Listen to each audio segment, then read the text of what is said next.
I just happen to think it's one of the most underrated barbecue joints in the Kansas City area, and that is Hayward's. And it's happening tomorrow, 11:30 to 1:30. Kansas Gubernatorial candidate Ty Masterson is joining us here on KCMO Talk Radio 95.7 FM. We're always streaming, of course, at KCMOTalkRadio.com. And he is going to be out there tomorrow to highlight some of the violent crime issues that have been, I would say, underreported on the Kansas side of the state line. He's also, of course, the Senate president, so we got a lot to get to with him on news of the day, week, and month here on KCMO. Ty, good morning. Great to have you here. What's going on tomorrow at Hayward's, and why are you coming to town? Hey, good morning, Pete. Thanks for helping me get the word out. Yeah, we're really just in for an event. It is the highlight from our purposes to highlight where crime has gone. It is so underreported. I've been starting to travel the state. Kansas don't even realize. I mean, last year alone, we had, I think, 35 violent crimes on average per day in Kansas. And then that statistic made us work in New York per capita.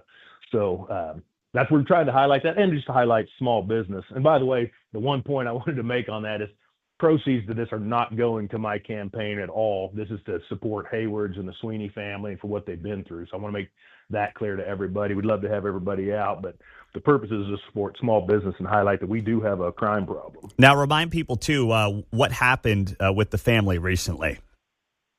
Well, you had the crazy guy come in and stab the manager, which is the son, Riley Sweeney, right there in Shawnee. So when you put this together, and you mentioned the per capita Kansas numbers compared to a place like New York, what is the solution to all this in Kansas? How do you get this under control? Well, I mean, it's the basics. You're backing your police, you're supporting ICE, getting rid of, criminal alien elements. I mean, it's about supporting our law enforcement.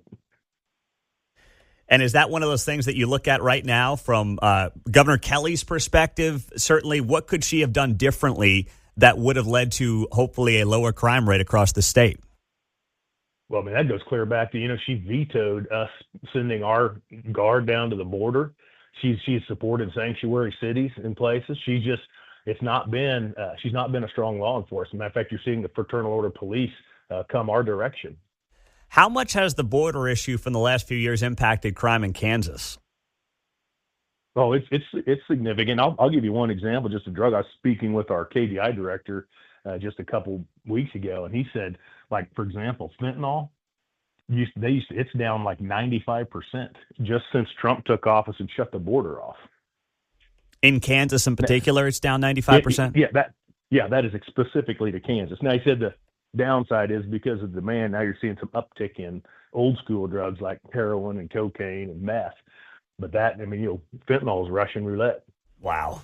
That's crazy. Ty Masterson is running for governor of Kansas. He's also the Senate president, joining us on KCMO. He'll be out at Hayward's tomorrow, 11:30 to 1:30. And once again, those proceeds are supporting the small business there, not going to the campaign in any way. Now, as the Senate president, of course, and we've had a lot of conversations about this, Chiefs, Royals, what's next? Are they coming to the Kansas side of the state line?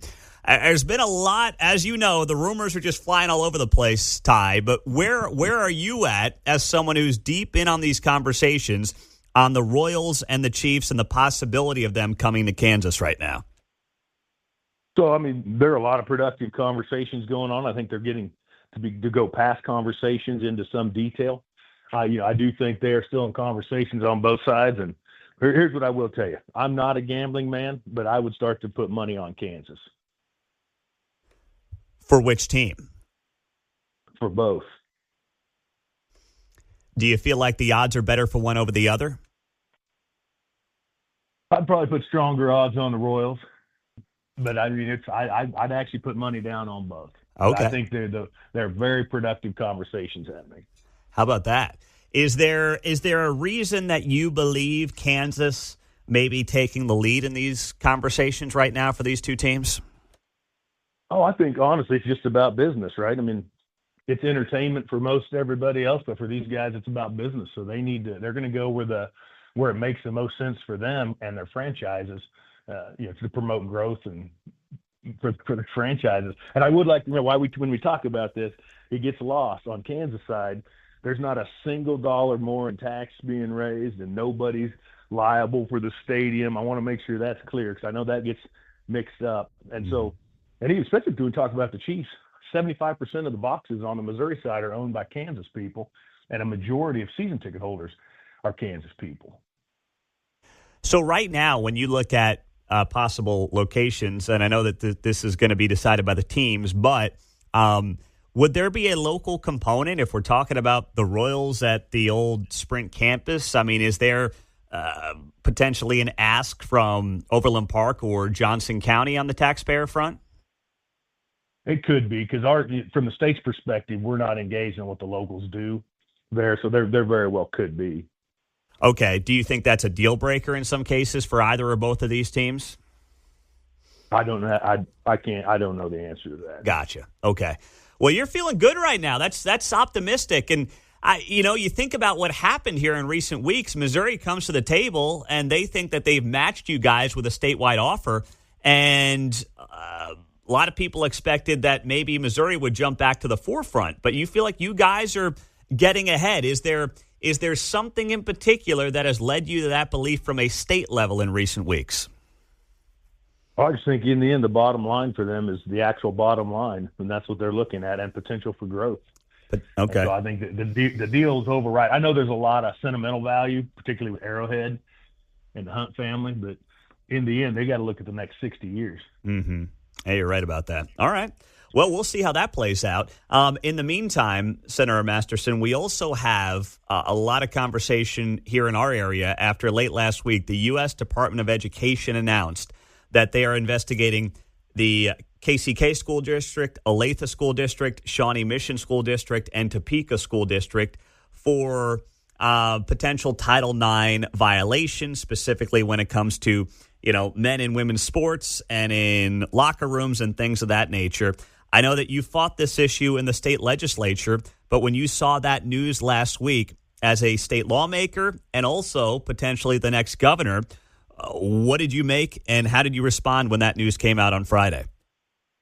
Oh, I support it. I've 100% support it. Been fighting that battle, as a father of 4 daughters. I've been fighting that battle since it became an issue in Kansas. And I do believe from what I've seen, they are violating not just parental rights, but I think they're violating state and federal law at this point. So I was glad to see that. And sometimes it takes that kind of weight to create the change. You see that how things get, we can create a law and you see that disconnect with our executive branch. That's why we got to take our executive and judicial branches back, because it's how the laws get implemented. And I think in these cases, they're being ignored. And so I'd like to see that investigation come through and let us know for sure. Because until those consequences are paid, you may not see behavioral change. Is there anything at a state level that you can do, whether it's on the assisting front or anything else, to help expedite an investigation like this from the Department of Education?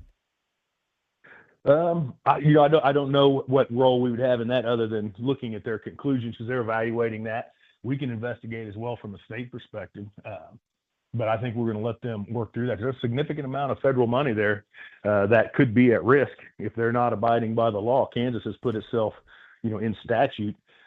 There's very clear statutes around that. Men and women's sports, the use of facilities as it pertains to identity versus biology, and I just welcome it. Okay. Well, very good. Senator Masterson, we appreciate the time. I know you'll be in town tomorrow at Hayward's in Shawnee, 11:30 to 1:30. To show support for a family-owned business recently hit by a tragic crime. All the proceeds will be benefiting that small business, not the campaign. 11:30 to 1:30 at Hayward's Barbecue in Shawnee. We appreciate it very much. Ty, thanks so much for being here on KCMO. Thanks, Pete. All right, there you go. Join them tomorrow if you want to meet the campaign and get some, I think, great barbecue. It doesn't get the attention of, we all know the staple brands in this town, but I think it's right up there with them, John. Well, it's been there in the past. It used to be at 95th and Antioch, then it was right here where another barbecue place is now, and so they're in Shawnee at this location. But Hayward's have been here a while, and they moved around, and I've followed them around. So, yeah, absolutely. You follow them around like you follow around a good fillet of fish, right? We kind of talk the top 3, but you got to go top 10 when you're talking barbecue in this town. I agree. Everyone knows the top 3, and, you can debate the order, but Hayward's right up there in that top 10. You're right about that.